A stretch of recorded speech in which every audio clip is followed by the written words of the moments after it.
Not that I can say it's happened to me or anybody I really know, but I'm sure it happens, you know, occasionally.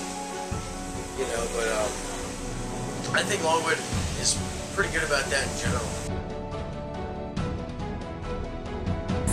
Yes, I've known quite a few people. The most I've ever heard was, you know, maybe like going out and socialing and stuff like that.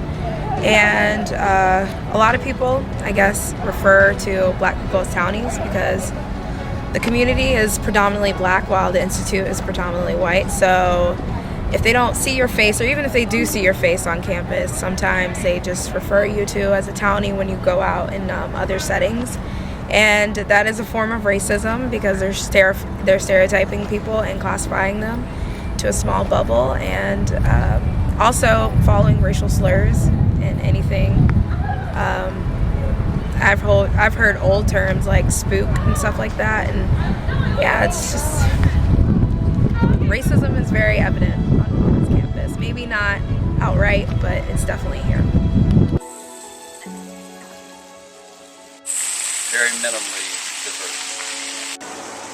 Well, it's kind of hard to say because we are at a PWI, so we are kind of already the minority, and the Caucasian population is the majority here. So a lot of the clubs and organizations do consist of more of them because they're the majority, so they kind of take over. So I could kind of say yes and no for that because there are some organizations where it is predominantly black, and there are organizations that are predominantly white with probably one or two black people. So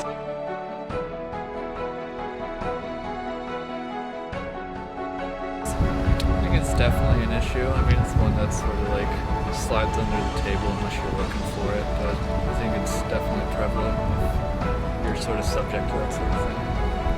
I know one of my friends she was stereotyped by a group of people on our floor, but she just kind of broke the stereotype on her own. It wasn't really an issue after she did it, so I feel like people around here are pretty understanding.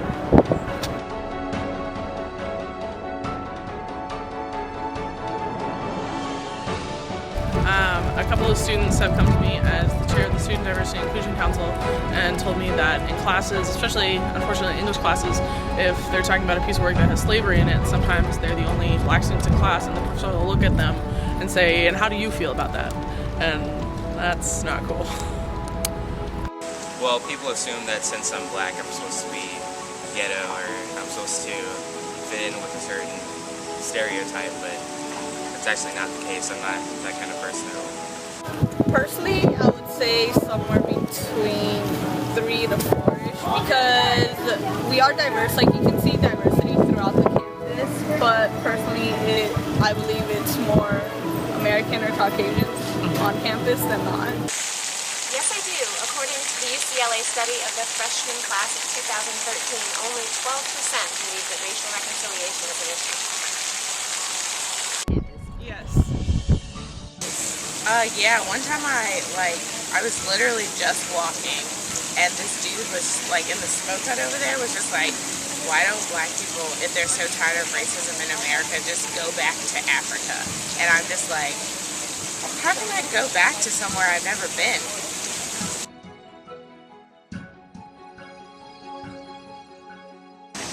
No, I do not think they are.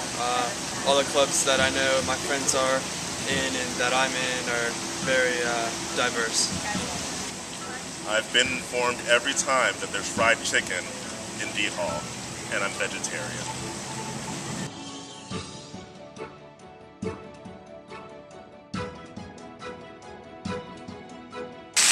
I would say yes, because many Caucasians here on campus don't understand that many of the African American or Black American organizations are not necessarily for just Black Americans, especially MPHC. Many don't understand that it is a minority organization and that many are able to participate, whether you're black, white, purple, orange, you can participate, and we love the diversity in MPHC, and as well as organizations such as the Black Student Association. Just because the name is the Black Student Association doesn't mean that others cannot be a part of it. It's just the historic relevance of that organization that it was founded on. So I think that we could do better in that department.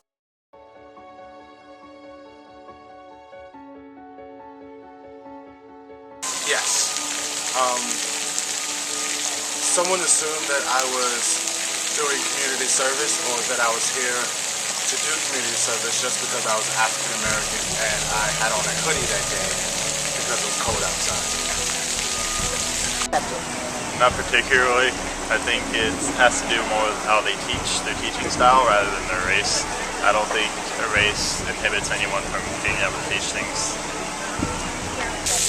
I think racism and stereotyping are issues not just academics, but other communities as well.